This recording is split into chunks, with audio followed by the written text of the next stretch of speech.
Yang Amat Bandar Kuching. Terima kasih Dato' Yang Di-Pertua kerana beri peluang supaya saya berbahas dalam usul menjunjung kasih atas titah ucapan Sri Paduka Baginda. Perkara yang pertama saya ingin sentuh adalah tentang Parlimen ini. Apakah sikap kerajaan Barisan Nasional tentang apa yang diputuskan dalam Parlimen ini?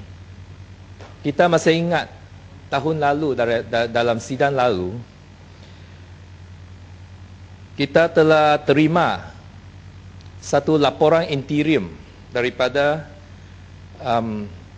Parliamentary Select Committee for Electoral Reform, di mana ia mencadangkan satu Royal Commission of Inquiry diwujudkan untuk menyiasat pendatang asing di Sabah, khususnya mereka yang telah dikeluarkan dengan IC. Dah beberapa bulan sudah lalu. Kenapa Royal Commission ini masih belum ditubuhkan? Adakah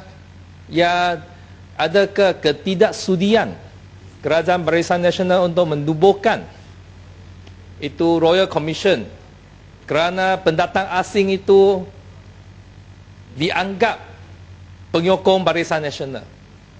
Mereka yang memegang IC palsu ini akan dapat diugut supaya undi Barisan Nasional dalam pilihan raya yang akan datang. Oleh itu Royal Commission of Inquiry ini dilambatkan untuk diwujudkan. Sehingga sekarang Sabahan dianggap sebagai stranger in their own state.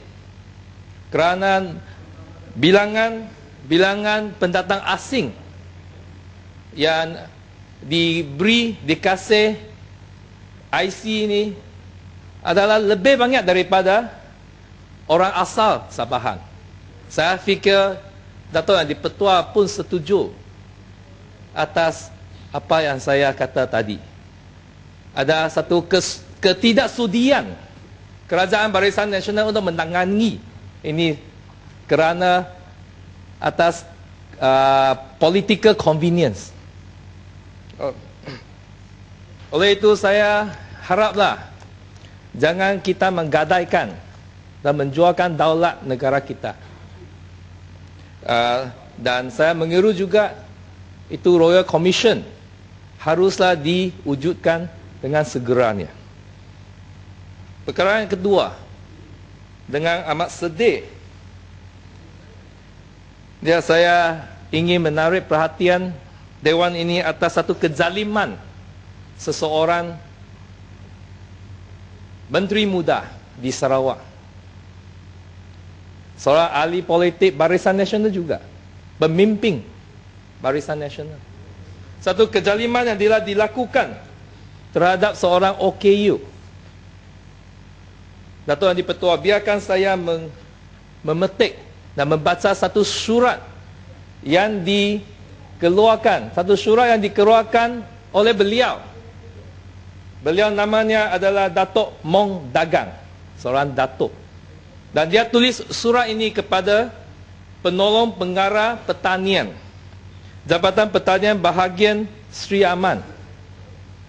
Dan saya akan memetik apa yang dia tulis. Dengan segala hormatnya, ini adalah berkenaan dengan memberhentikan semua bantuan kerajaan Encik Frusis lebih dari Entulang, Entawang, Sri Aman. Dengan segala hormatnya, perkara di atas adalah dirujuk. Saya memohon agar semua bentuk bantuan kerajaan yang telah diberikan oleh pihak Tuan kepada Encik Frusis lebih seorang orang kurang upaya OKU dari Entulu, Entawa, Sri Aman selama ini diberhentikan dengan serta-merta. Ini adalah kerana beliau menentang dasar kerajaan dan menyokong secara terbuka calon pembangkang pada pilihan raya umum 2011 yang lepas. Selain itu, beliau juga menyediakan bilik operasi untuk calon pembangkang. Dato' Yang di-Pertua, since when our country has become like that? Bila masa kita sudah sampai tahap ini, Kerajaan Barisan Nasional memberhentikan itu wang kebajikan dan subsidi baja kepada seorang OKU kerana beliau menyokong Parti Pembangkang. Bukanlah ia telah adalah tertakluk dalam perlembagaan persekutuan bahawa sesiapa pun ada kebebasan untuk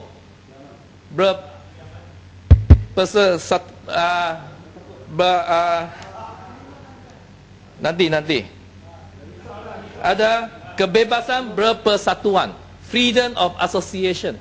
Kenapa seorang OKU dizalimi kerana dia sokong Parti Pembangkang? Adakah ini polisi Barisan Nasional? Adakah ini satu Malaysia? Adakah ini rakyat didahulukan? Atau politik barisan didahulukan? Assembly. Nak bagi jalan ya, Wan. Sikit. Nak minta penjelasan? Ya, terima kasih. Datuk Speaker, terima kasih Yang Berhormat Bandar Kuching. Untuk makluman Yang Berhormat Bandar Kuching, Cik Frusis ini adalah seorang cacat dan dia telah menerima bantuan kebajikan semenjak 1982. 30 years dia telah menerima bantuan kebajikan daripada kementerian atau agensi kerajaan.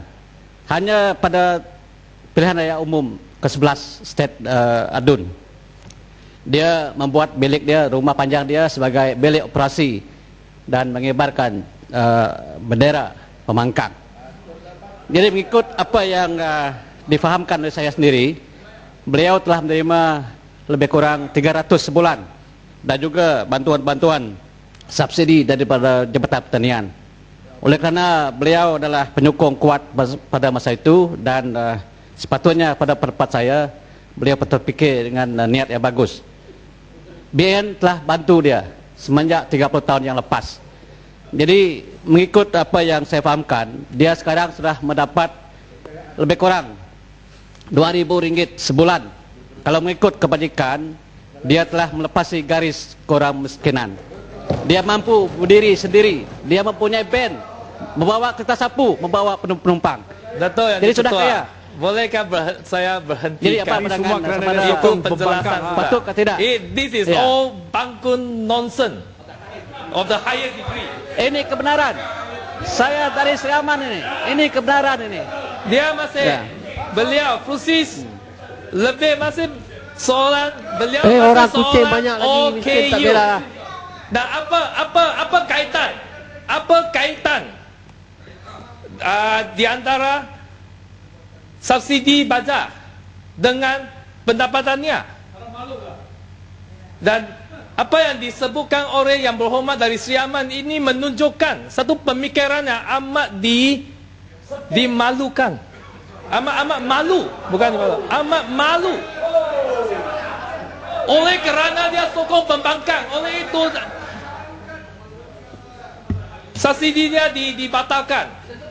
Dan apa yang sebut oleh Yang Berhormat Sri Aman menunjukkan dia langsung tak faham. Langsung tak faham sistem demokratik yang kita mengamalkan. Dia kata itu duit daripada BN. Ini duit daripada rakyat, bukan daripada BN, bukan daripada bapak kamu. Oleh itu, Dato' Yang di-Pertua, apa yang dilaung-laungkan kuat oleh Yang Amat Berhormat Perdana Menteri, rakyat didahulukan, ini semuanya satu pembohongan yang besar. Dan apa yang disebutkan oleh seorang, apa yang dituliskan oleh seorang nanti biarlah saya habis baru saya kasih penjelasan. Oleh seorang menteri muda dan di samping itu seorang menteri senior minister di Sarawak Dan sekarang seorang yang berhormat di Dewan ini, yang menunjukkan satu sikap yang angkuh. Dan saya ekoran daripada ya. Okey, sila. Terima kasih Yang Berhormat Bandar Kuching. Bagi saya melihat dia beginilah. Itu kesilapan seorang. Memang dia dari Barisan Nasional.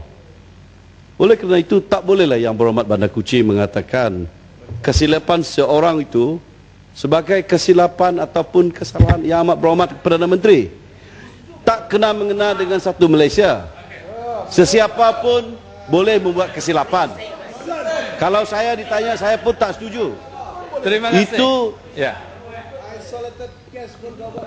Faham? Faham. Kalau lah yang membuat kesilapan, bolehkan kata saya memang setuju dengan Yang Berhormat dari Kapit. Ya, ini menunjukkan seorang politik yang matang.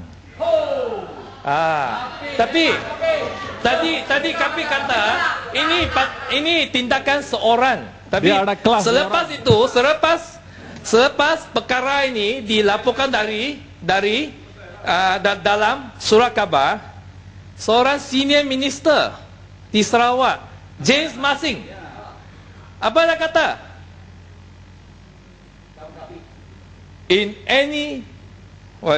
In any organization, including political parties, we cannot go against our boss. There is a golden rule in life which we must observe. And what he say? What is the rule of life? Jangan lawan tauke. Siapa tu tauke? He is trying to defend an indefensible. Macam apa yang disebut oleh Yang Berhormat dari Kapit ini saya memang terima. Tapi ada seorang menteri muda, seorang ahli Dewan Rakyat. Dan apa lagi? Apa lu mau? Apa Yang Berhormat mau lagi? Apa Yang Berhormat mau lagi? Untuk menunjukkan satu keangkuhan Barisan Nasional. Ya, silalah. Terima kasih Yang di-Pertua dan juga terima kasih Bandar Kuching. Sebenarnya saya kagum dengan pendirian Kapit tadi dan memang setuju. Tetapi masalah pokok sekarang tu adalah tidak ada tindakan. Ini yang menjadi masalah. Kapit sudah mengaku bahawa orang yang berkenaan telah buat kesilapan, tetapi kesilapan itu berterusan dan tidak ada tindakan. Ini yang jadi masalah. Masalah pokok. Sekian. Terima kasih, Kopeng. Minta maaf lah. Ya, minta maaf. Ya, memang minta maaf. Minta maaf adalah satu perkataan yang sama senang untuk diluahkan, untuk dikatakan. Yang Amat Berhormat Perdana Menteri juga minta maaf beberapa minggu lalu. Dia minta maaf atas kesalahan yang dilakukan oleh Barisan Nasional. Dan adakah Yang Amat Berhormat akan minta maaf kepada Encik Frusis lebih atas kezaliman yang dilakukan oleh seorang pemimpin Barisan Nasional? Akankah beliau akan minta maaf? Jangan sia-sia saja minta maaf dan lupa apa yang kesalahannya yang dilakukan. Apa satu kesalahan dilakukan mesti dibetulkan. Dan kalau Yang Berhormat dari Kapit yang begitu sincere, prihatin, tak macam Yang Berhormat daripada Sri Aman yang tidak berperi kemanusiaan, yang zalim itu, bolehkah Yang Berhormat daripada Kapit mengiru Yang Amat Berhormat Perdana Menteri supaya meminta maaf dan melanjutkan apa-apa subsidi yang diberi kepada Encik Frusis? Bolehkah Yang Berhormat daripada Kapit buat satu pendirian yang jelas?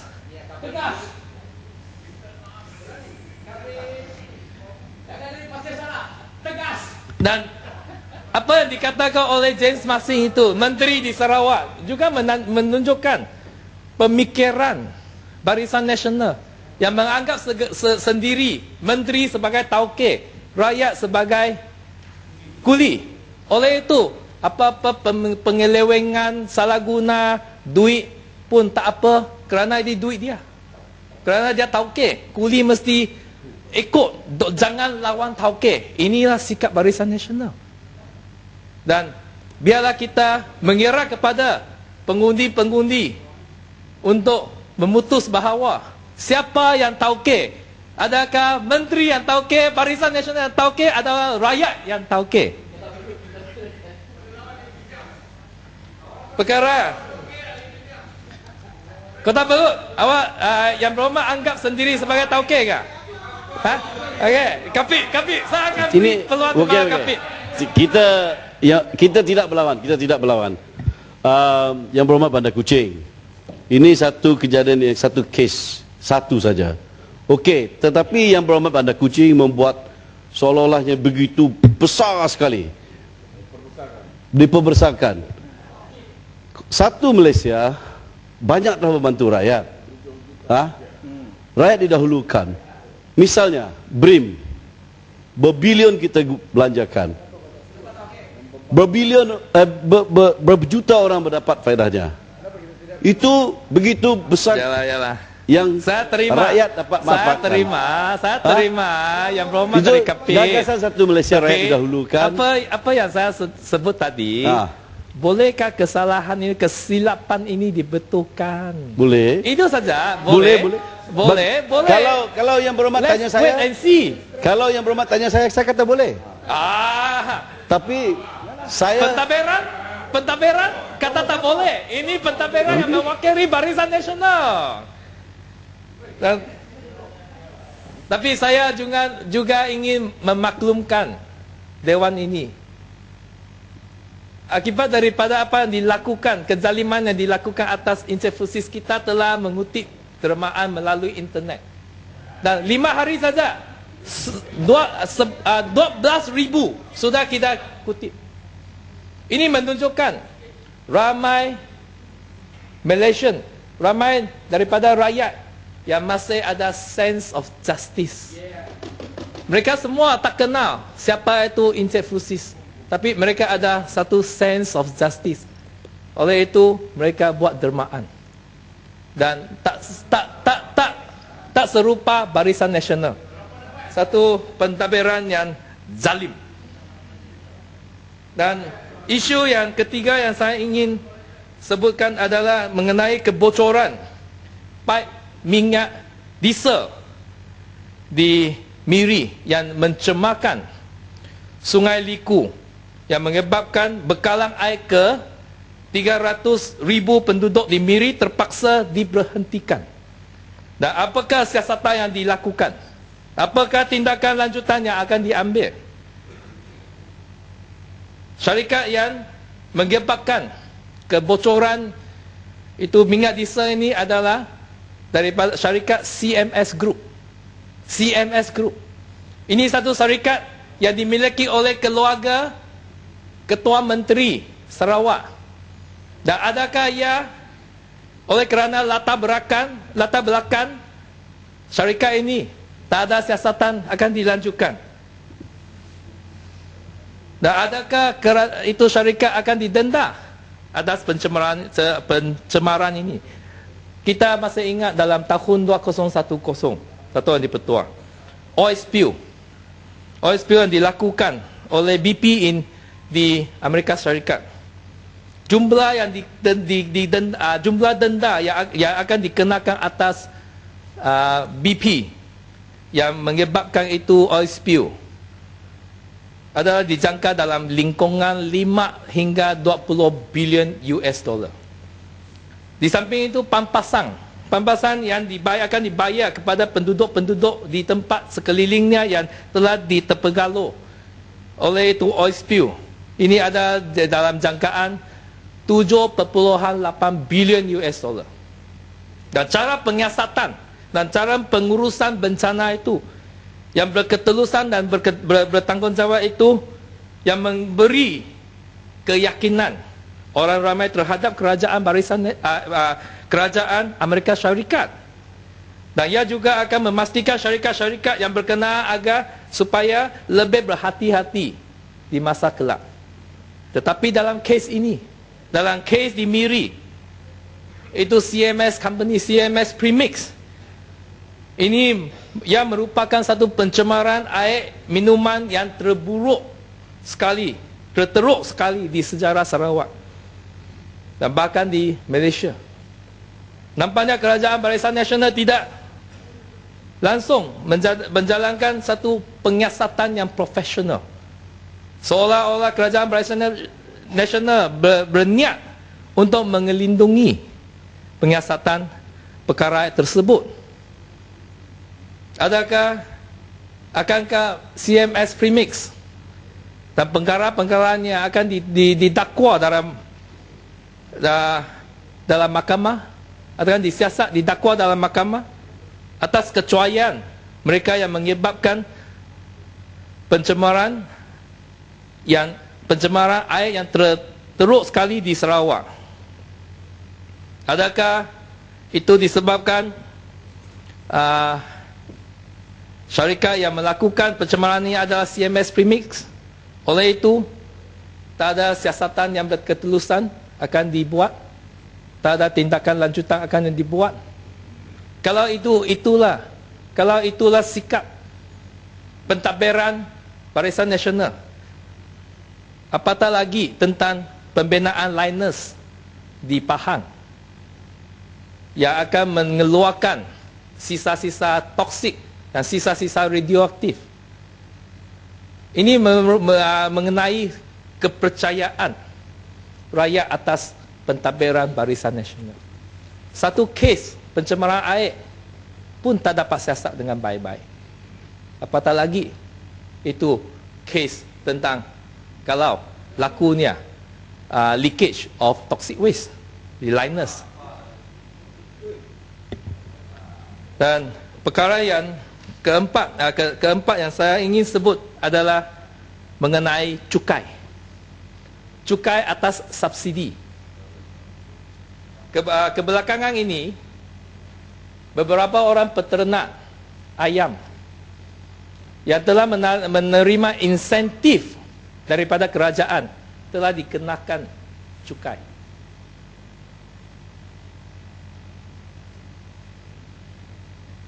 Dan alasan yang diberi oleh lembaga hasil dalam negeri adalah mengikut perintah cukai pendapatan pengecualian nombor 22/2006 dan garis panduan berkaitan pengecualian cukai ke atas pemberian atau subsidi, grant dan pendapatan pihak berkuasa berkanun. Atas perintah ini dan garis panduan ini, bantuan subsidi, grant, ini alasan yang diberi oleh lembaga hasil dalam negara. Bantuan subsidi grant yang diterima daripada kerajaan adalah tidak dikenakan cukai, dan semua perbelanjaan yang berkaitan dengan aktiviti pemberian subsidi tersebut tidak dibenarkan untuk ditolak daripada jumlah pendapatan tuan. Apa maksudnya?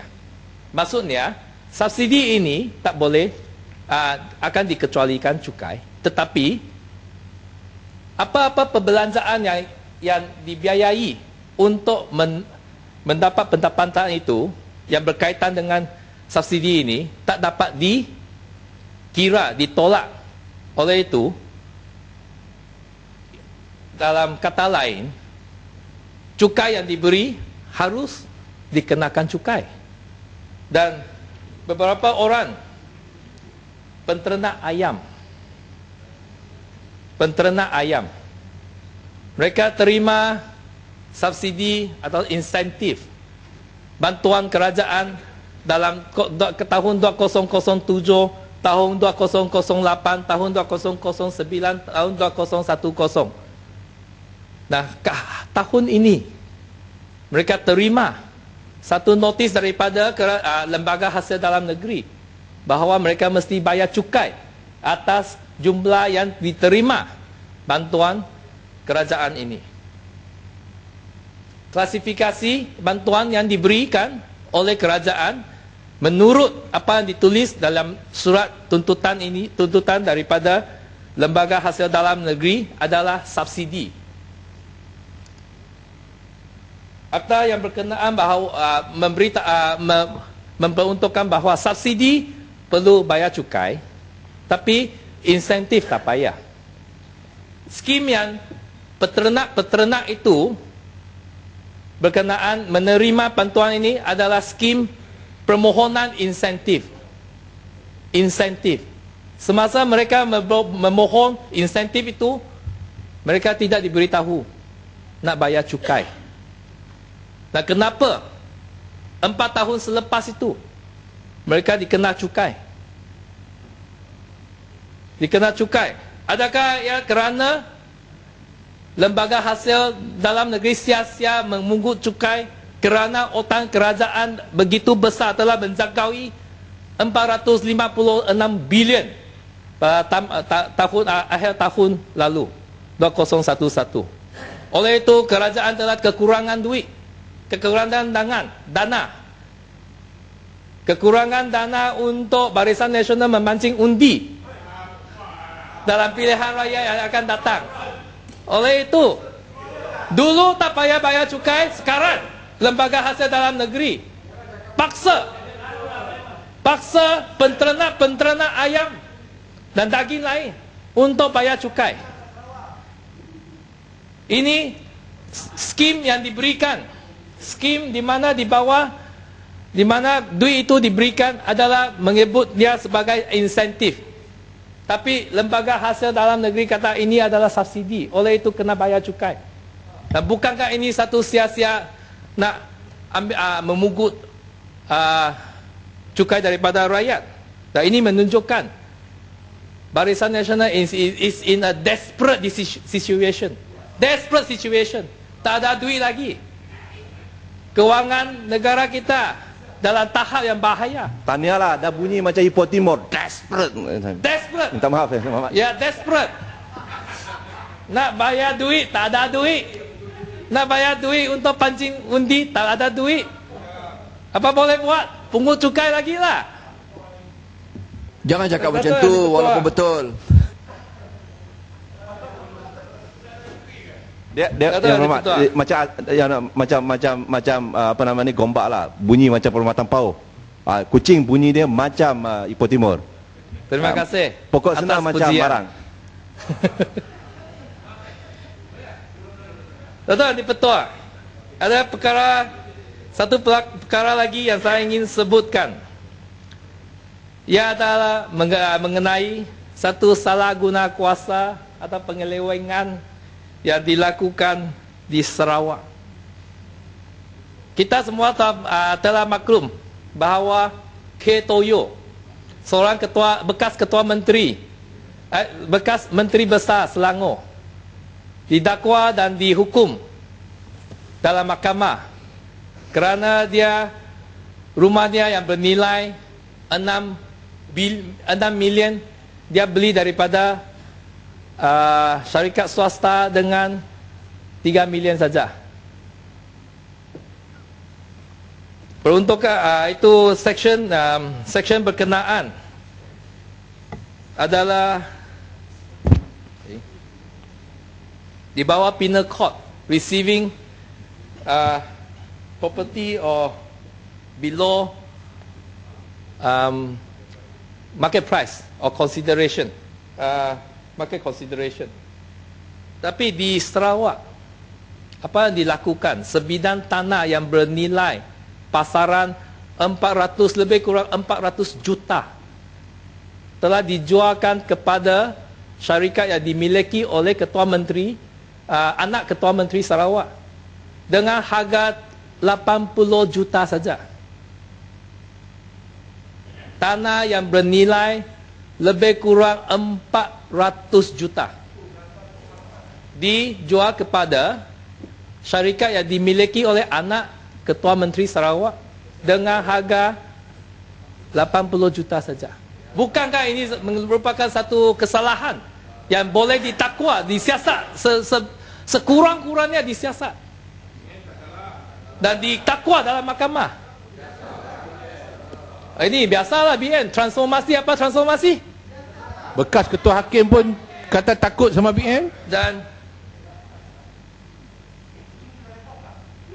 report, laporan banyak sudah dibuat.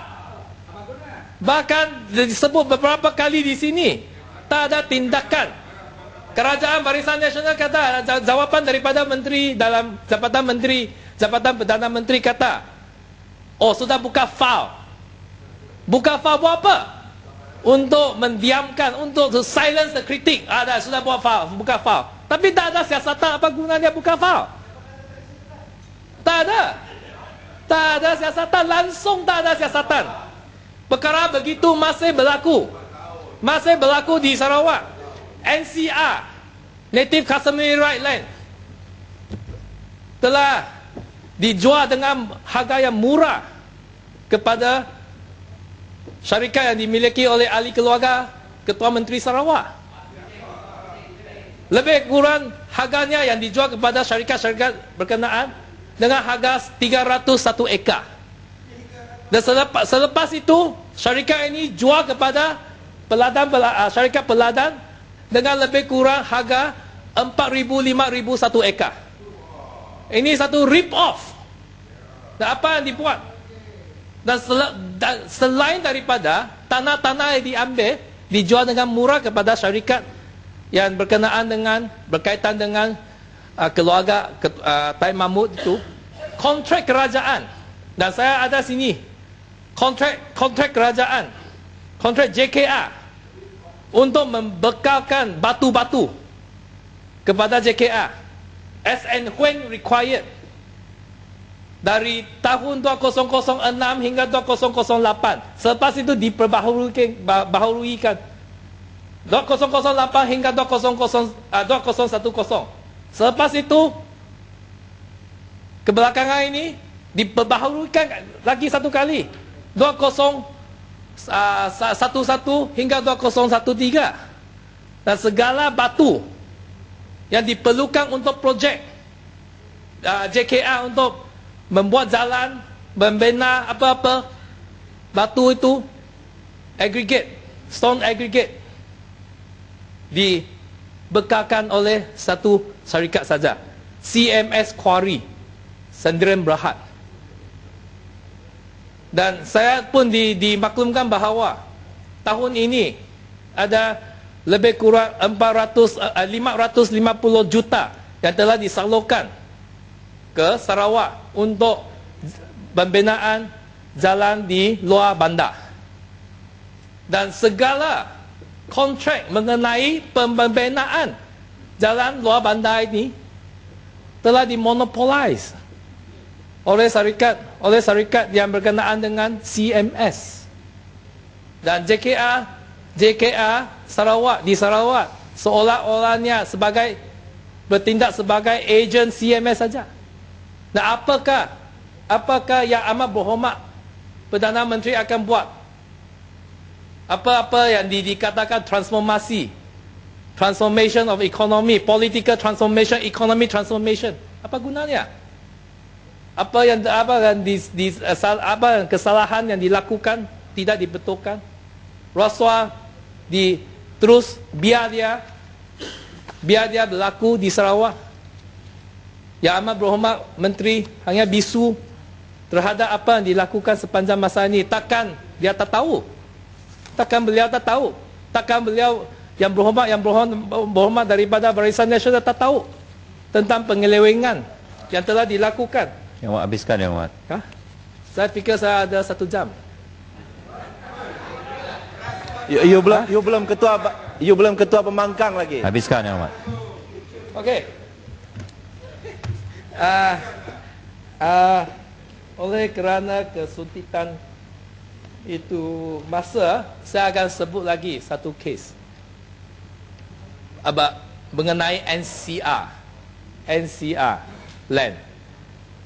Setakat ini terdapat lebih kurang 200 kes tuntutan mengenai NCR, Native Customary Right Land, difailkan dalam mahkamah.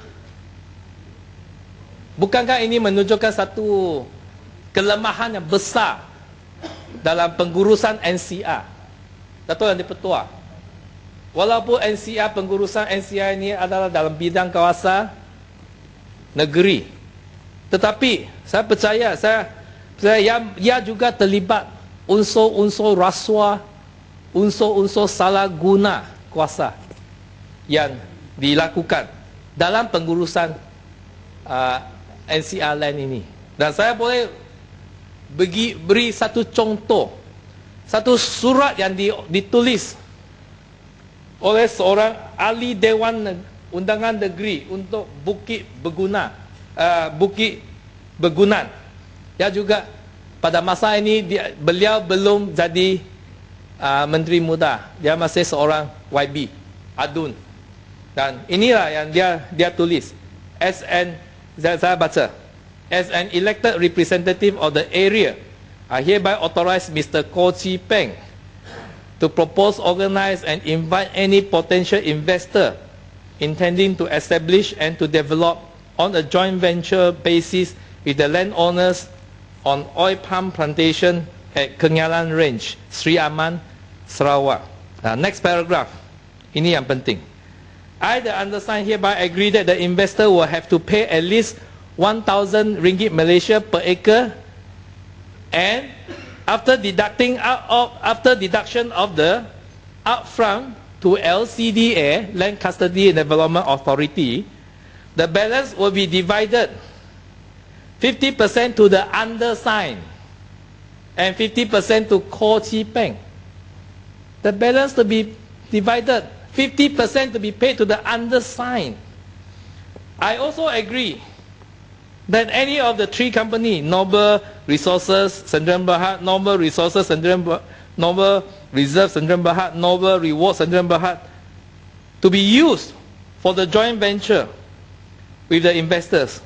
Together herewith, I enclose my personal and CV, and also 3 photocopies of our nominees, IC, namely Bawang Anak Deru, Leta Kupa, Henry Yang Masing. Henry Yang Masing itu adik James Masing atau abang James Masing.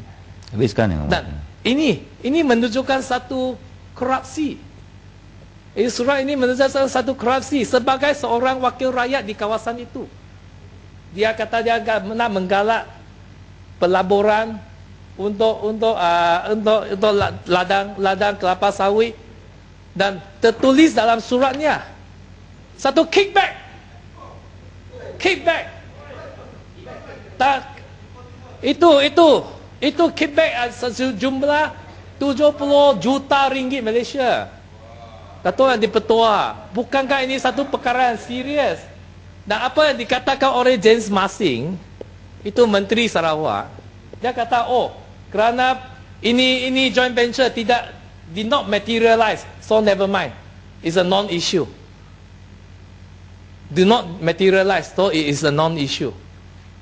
Bahkan itu surat yang dikeluarkan. Saya mengiru kepada supaya MACC buat siasatan dengan segeranya. Dan saya harap kalau yang amat berhormat Perdana Menteri benar-benar percaya atas apa yang dilaung-laungkan oleh beliau nak transform negara ini. Rasuah merupakan satu musuh yang paling besar dalam negara kita. Dan pembenterasan rasuah ini harus dibuat dengan betul-betulnya. Sekian, terima kasih.